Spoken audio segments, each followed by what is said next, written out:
नमस्कार। तो आ गया नवरात्रि का 9वां और आखिरी दिन। आज हम बात करेंगे माँ दुर्गा के 9वें स्वरूप माँ सिद्धिदात्री के बारे में। देखिए, उनके नाम में ही उनका सार छिपा है। सिद्धि दात्री यानी सिद्धियों को देने वाली। माना जाता है कि इनकी पूजा करने से कोई भी इच्छा अधूरी नहीं रहती। तो चलिए, आज समझते हैं इनकी कहानी और इनके महत्व को। लेकिन आगे बढ़ने से पहले एक सवाल, एक बहुत ही दिलचस्प सवाल है। हम सबने भगवान शिव का अर्धनारीश्वर रूप तो देखा ही है, जिसमें उनका आधा शरीर पुरुष का है और आधा स्त्री का। पर कभी सोचा है कि उन्हें ये रूप मिला कैसे? इस सवाल का जवाब आज की ही कहानी में कहीं छुपा हुआ है, तो मेरे साथ बने रहिएगा। तो किसी भी देवी देवता को समझने का सबसे अच्छा तरीका क्या है? सबसे पहले उनके स्वरूप को जानना, है ना। माँ सिद्धिदात्री का जो स्वरूप है ना, वो बड़ा ही अद्भुत है। एक तरफ शांति है तो दूसरी तरफ एक अलग ही तेज है। माँ सिद्धिदात्री जो हैं, वो नवदुर्गा का 9वां यानी कि आखिरी और सिद्ध स्वरूप हैं। वो कमल के फूल पर विराजमान होती हैं। अब देखिए, कमल कीचड़ में खिलता है पर फिर भी कितना पवित्र रहता है। ये ज्ञान और पवित्रता का सबसे बड़ा प्रतीक है। अच्छा, उनकी 4 भुजाएं हैं। इन हाथों में क्या क्या है? चक्र है, शंख है, गदा है और एक हाथ में कमल का फूल है। हर एक चीज का, हर एक शस्त्र का अपना एक मतलब है, अपनी एक दिव्य शक्ति है। तो अब जब माँ का स्वरूप मन में बस गया है, तो ये भी जान लेते हैं कि घर पर बड़ी आसानी से, बड़ी सरल विधि से उनकी पूजा कैसे की जा सकती है। देखिए, ये जो विधि है ना, ये बहुत सीधी है। इसमें सबसे जरूरी चीज है बस भक्ति। सबसे पहले आती है शुद्धि, मतलब तन और मन दोनों की सफाई। तो नहा धोकर साफ कपड़े पहनिए और पूजा वाली जगह को गंगा जल से पवित्र कर लीजिए। फिर माँ की मूर्ति या तस्वीर को स्थापित करें और एक दिया जलाएं।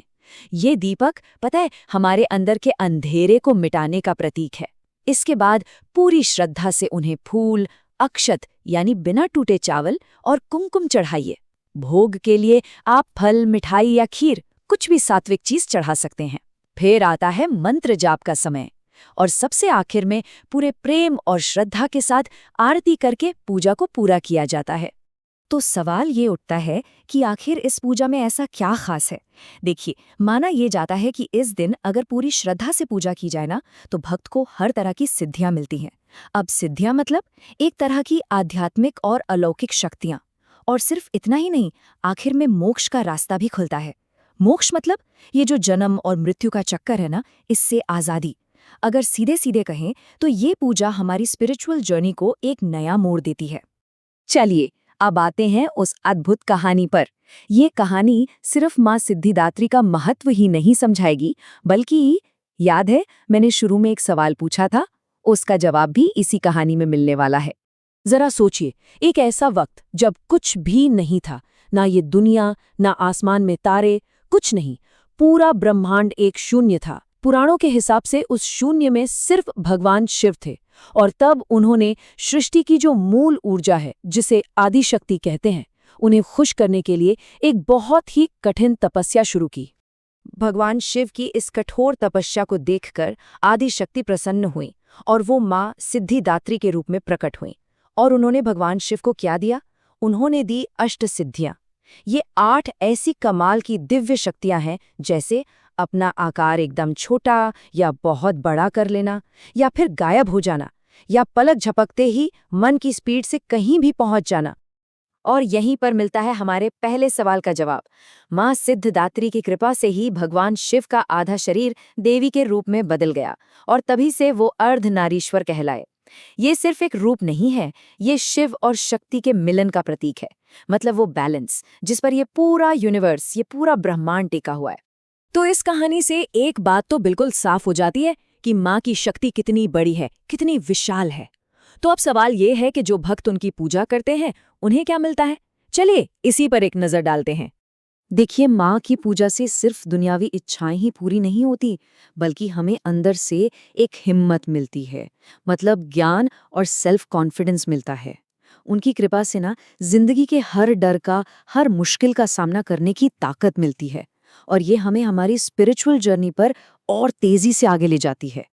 अच्छा, तो अब आखिर में बात कर लेते हैं उस खास मंत्र की और उन चीजों की जो भोग में माँ को बहुत पसंद है। माँ का सबसे सरल और पावरफुल मंत्र है ओम देवी सिद्धिदात्रेय नमः। इसका मतलब बहुत सीधा है, सिद्धि देने वाली देवी को मेरा प्रणाम। कहते हैं कि इस मंत्र को जपने से मन को बहुत शांति मिलती है और फोकस करने में भी मदद मिलती है। और जहाँ तक भोग की बात है तो माँ को खीर, हलवा, नारियल और जो भी मौसम के ताज़े फल हों वो बहुत प्रिय हैं।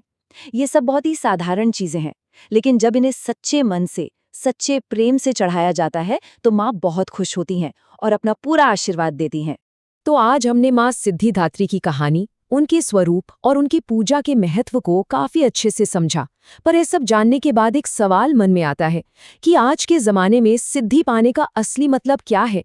क्या इसका मतलब कोई जादुई शक्ति पाना है, या फिर अपने ही मन पर, अपनी इच्छाओं पर और अपनी आदतों पर कंट्रोल कर लेना ही सबसे बड़ी सिद्धि है? सोचिएगा जरूर इस बारे में।